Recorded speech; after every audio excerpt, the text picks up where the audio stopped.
Ассалаумағалейкум қазақ елі. Қасиетті Рамазанымыз мүбәрәк болсын. Тұтатқан оразаларымыз Алла тағала қабыл етсін. Рамазанда енді түрлі сұрақтар жолдап жатсыздар. Кері байланыстарыңызға мың алғыс. Соның ішінде мынау өзгеруге қатысты көп сұрақтар келген екен. Соны жинақтап, барынша бір жауабын беруге тырысайын. Енді бұл ақиқатында бізді өзгертетін ай келді.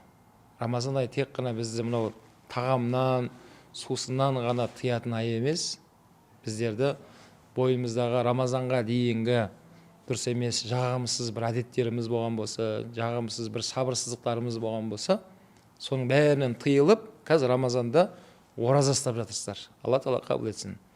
Рамазаннан кейінді ол жалғасын табу керек. Өйткені мынандай мәселе бар, құлшылықтан кейін басталады деген мәселе бар дінімізде.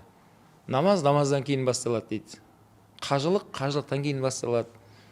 Ораза Рамазаннан кейін басталады. Енді қазір Рамазанның 15-ші күнінде келдік. Алла қаласа тағы бір 15 күннен кейін бұл да бітеді.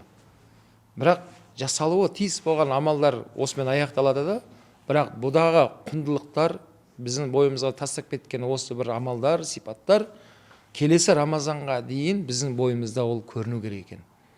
Біздер кейде мынау жалпы сыйластық, құрметтеу, махаббат деген осындай сөздіктерді кітаптан көреміз, киноларда көреміз, адамдар бір-біріне сондай бір махаббат жолдап жатады.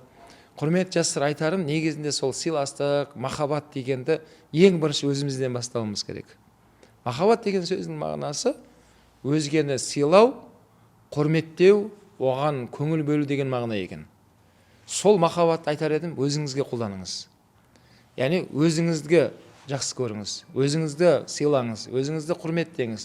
Ал сыйлау, махаббат, құрметтеудің ең шыңы ол жақшаға өзгеру екен.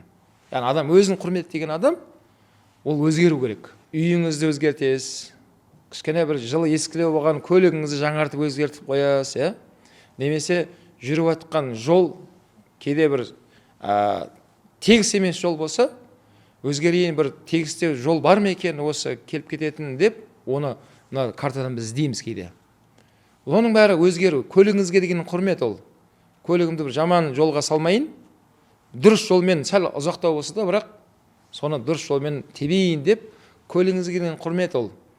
Бірақ мынау Рамазаннан кейінгі біздің де өміріміз осылай өзгеріп, осындай бойымызға сіңу керек екен. Ол жаңа айтқандай сыйластық, құрметтік, махаббат ол өзімізден бастайық.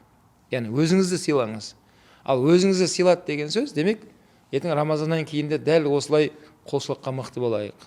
Рамазаннан кейінде дәл осы темекіңізді шекпеңіз. Көп азаматтар осы Рамазанда осы темекіні шекпей жатқанын, соны сабыр еткендігін жазып жатыр. Рамазаннан кейінде осындай ішімдік деген атаулықтан аулақ болыңыз. Оның бәрі жаңа айтқандай өзіңізге деген құрмет.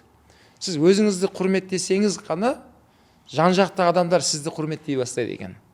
Ал өзіміздің өзгертпей, өзімізге құрметсіздікпен қараған адамға еш жерде абырой жоқ.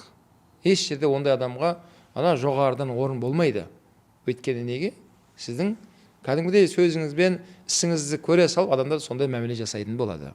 Сол себепті Рамазанның бізге берген өте үлкен құндылығын бір қырын ғана айтылды, ол өзгеру. Осы өзгеруді Рамазанда қазір жасадық. Қазір күнделікті ол жалғасын түрде келе жатыр.